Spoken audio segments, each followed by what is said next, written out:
WhatsApp comme une parfaite étrangère, comme quelqu'un qui n'avait jamais existé. Le message de ma mère à mes frères et sœurs était d'une clarté glaciale: tous mes enfants ont réussi, sauf Inès. Elle a choisi d'être une simple petite institutrice. Je ne la considère plus comme ma fille. Je n'ai pas hurlé. Je ne l'ai pas appelée en pleurant. J'ai simplement disparu, exactement comme elle le souhaitait.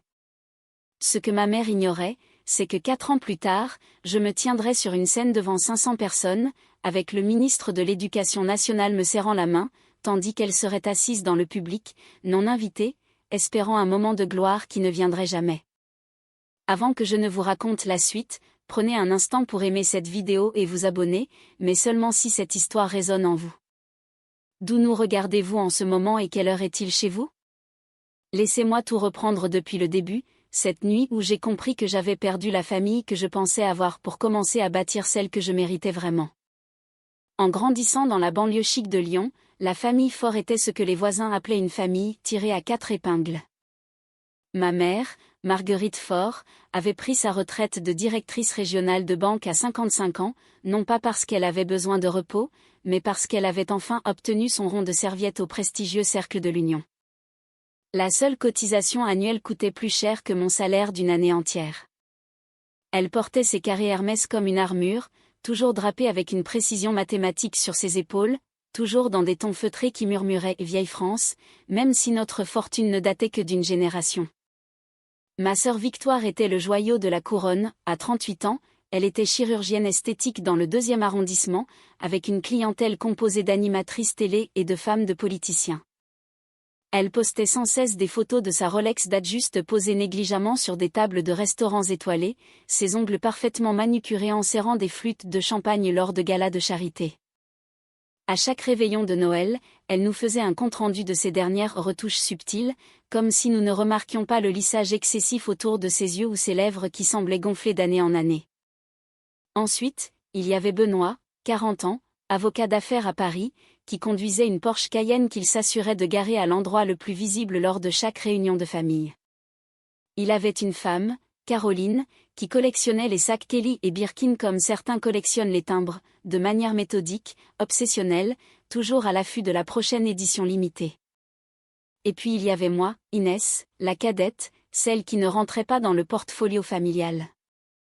J'étais professeur des écoles en classe de CM1 à l'école primaire des Lavandes, un petit établissement niché dans la campagne lyonnaise, à environ 150 km du manoir immaculé de ma mère. Ma vieille Peugeot 208 avait déjà 12 ans au compteur. Mon appartement aurait pu tenir tout entier dans le dressing de Victoire. Mais voici ce que personne n'évoquait jamais lors des brunchs au club: ma mère avait 2 enfants qui avaient réussi, un médecin et un avocat. Pas 3.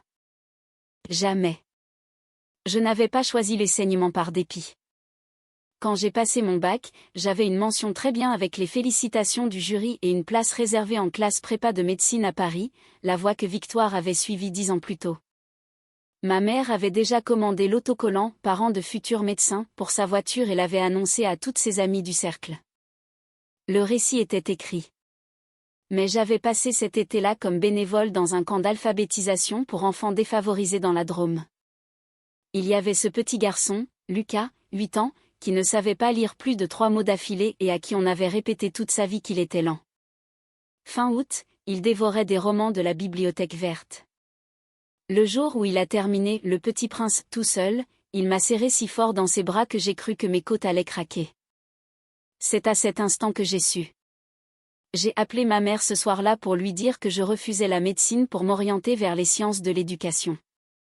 Le silence à l'autre bout du fil a duré 17 secondes. J'ai compté. Tu gâches ta vie, a-t-elle fini par dire. Pourquoi? Un salaire de fonctionnaire et des enfants ingrats. Elle n'est pas venue à ma remise de diplôme, prétextant un vernissage important au club le même week-end. Victoire m'a envoyé une carte avec un chèque de 50 € et un mot disant « Bonne chance avec ta petite carrière ».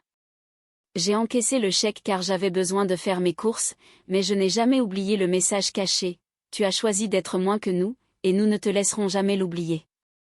Pour ma mère, le manque d'ambition financière et la pauvreté étaient exactement la même chose. L'exclusion ne s'est pas faite d'un coup.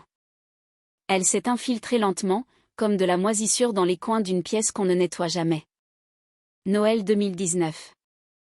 Je suis arrivée chez ma mère avec un gratin dauphinois maison, selon la recette de ma grand-mère qu'elle adorait tant. En entrant dans la salle à manger, j'ai trouvé mon marque-place sur la petite table pliante dans le coin, celle installée pour les enfants de Victoire et le neveu en bas âge de Benoît. Oh, ma chérie, nous avons manqué de place à la table d'honneur, a dit ma mère en ajustant ses boucles d'oreilles en perles. Ça ne te dérange pas, n'est-ce pas? Tu es si douée avec les enfants. J'avais 30 ans. Le réveillon de cette année-là fut pire encore. J'avais passé 3 semaines à tricoter à ma mère une écharpe en cachemire gris perle. Quand elle l'a ouverte, elle l'a soulevée, a eu un sourire pincé et a dit « Ah, c'est fait main ».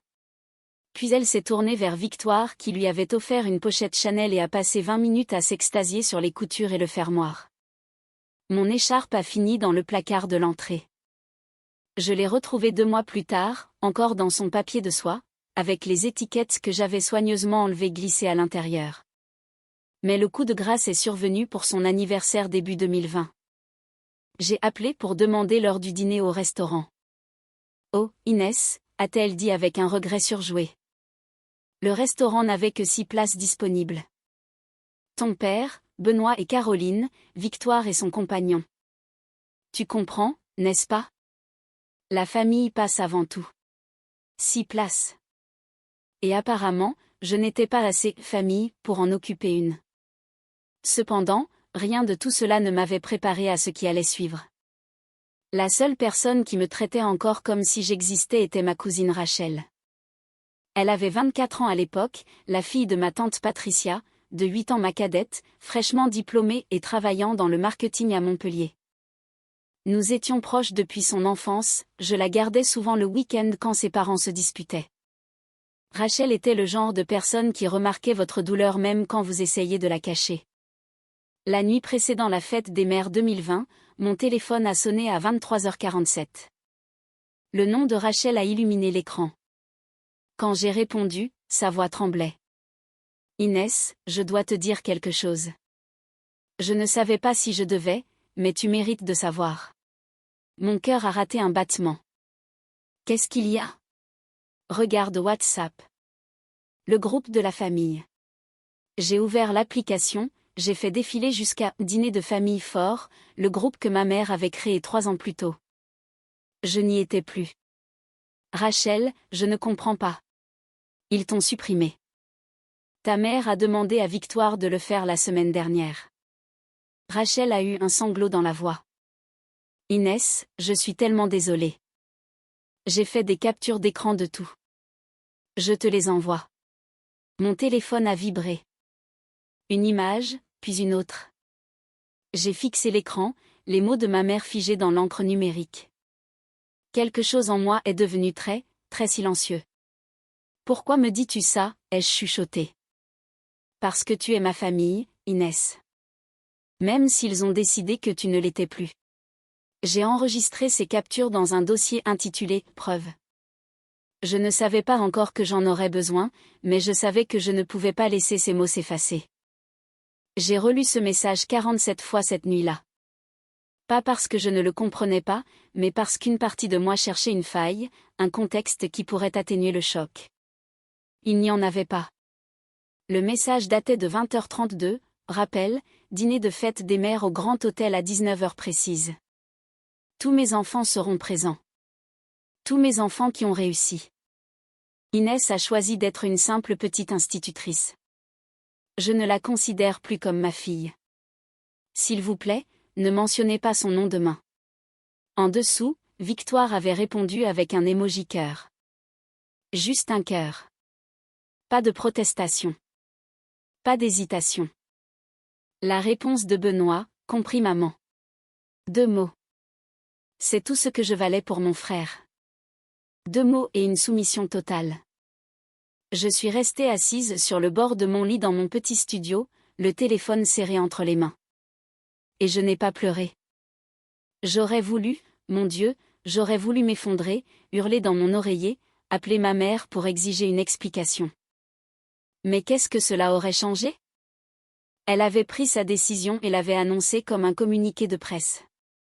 À l'aube, j'avais pris ma propre décision, si ma mère me voulait hors de sa vie, je disparaîtrais totalement, selon mes propres termes.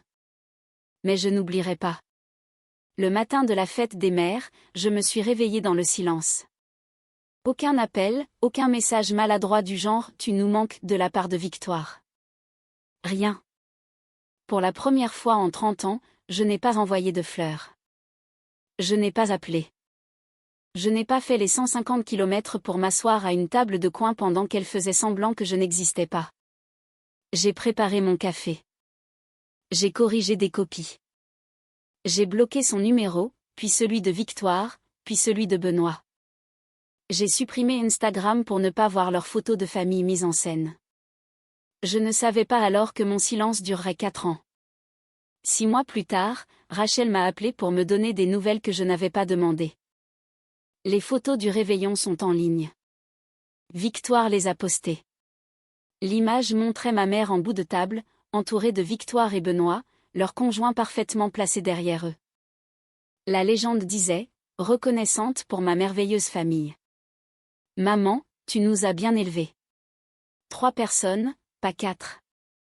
Ma chaise n'était même pas vide, ils avaient simplement réorganisé la table comme si elle n'avait toujours été dressée que pour 6. Rachel a ajouté, ta mère raconte à tout le monde que tu fais du bénévolat en Afrique dans une ING prestigieuse. Elle dit que tu ne peux pas rentrer parce que tu sauves des vies là-bas. J'ai ri, d'un rire amer qui brûle la gorge. Elle mentait pour couvrir le fait qu'elle m'avait renié. Elle détestait ce que mon existence réelle disait d'elle. Elle avait inventé une version de moi dont elle pouvait se vanter. J'ai rencontré Marc Lefebvre un mardi d'octobre, entouré de citrouilles et d'enfants de 9 ans qui gloussaient. Sa ferme, les Vergers Lefebvre, était une institution locale.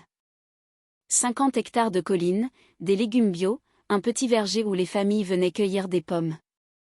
J'avais emmené ma classe de CM1 en sortie scolaire pour découvrir l'agriculture durable.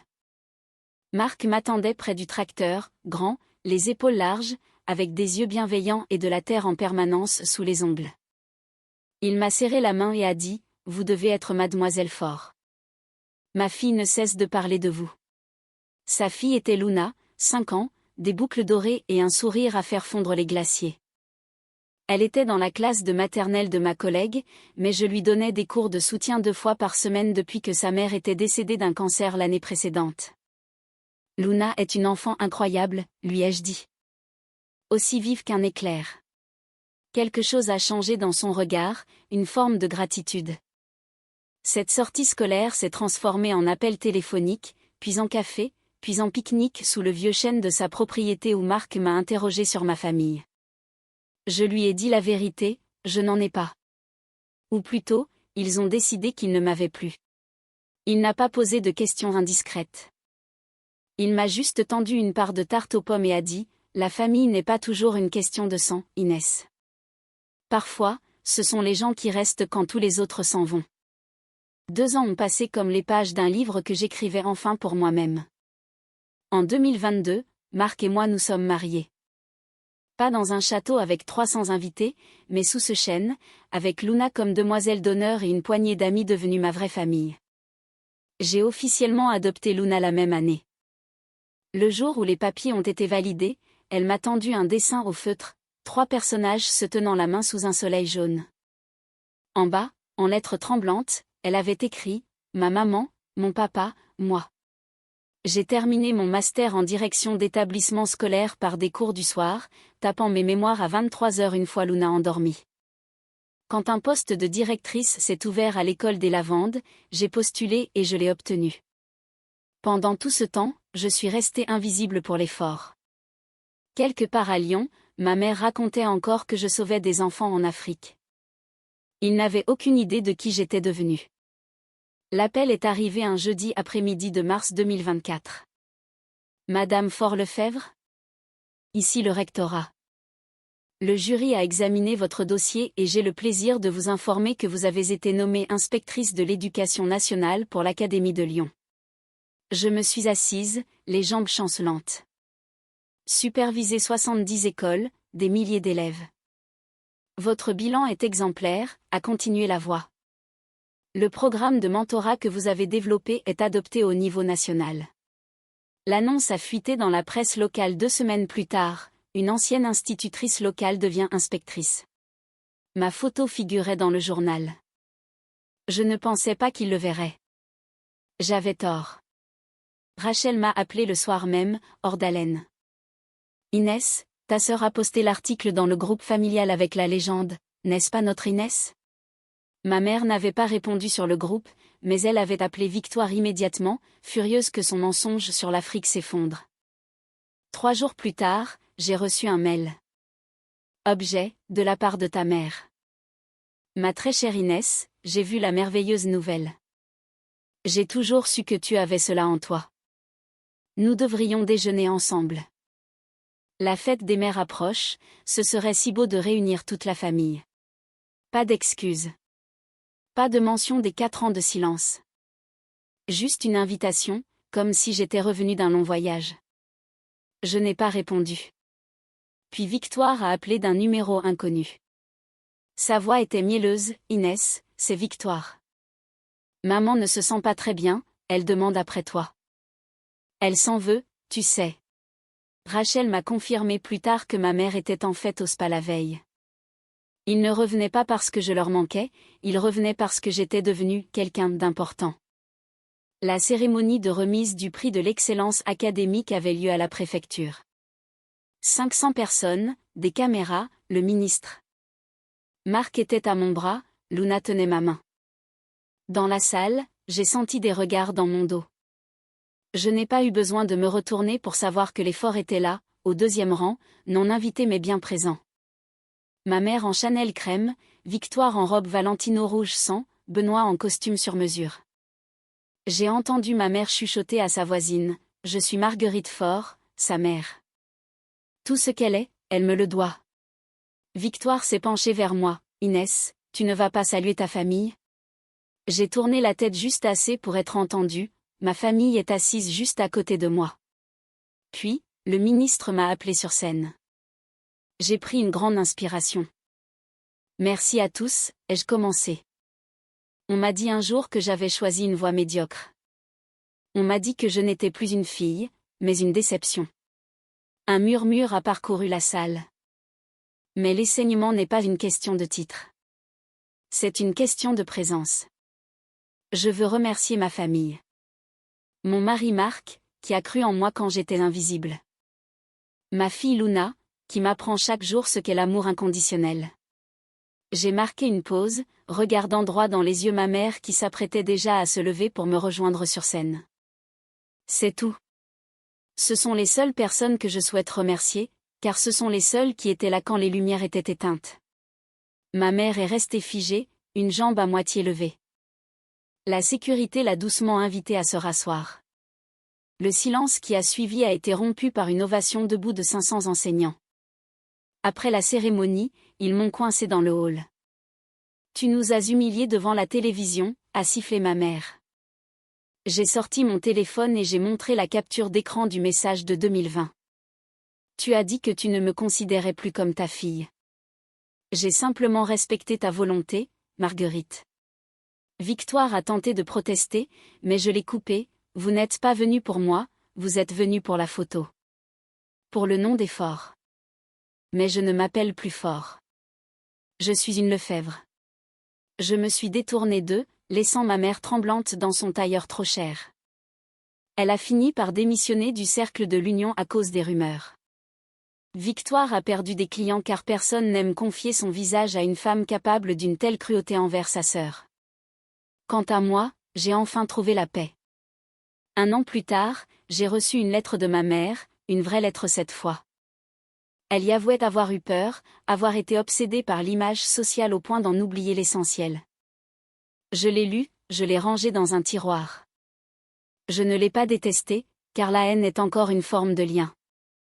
J'ai simplement choisi mon propre bonheur. Cette histoire me touche énormément car elle nous rappelle que la valeur d'une personne ne se définit jamais par son bulletin de paie ou son prestige social, mais par la lumière qu'elle apporte dans la vie des autres. En France, nous avons cette culture du diplôme et du statut qui peut parfois briser des familles entières. Inès a eu le courage de définir sa propre réussite. Et vous, avez-vous déjà dû fixer des limites strictes avec des membres de votre famille pour protéger votre propre bonheur? Pensez-vous qu'on puisse vraiment pardonner un tel abandon? Partagez vos expériences en commentaire, je vous lirai avec attention.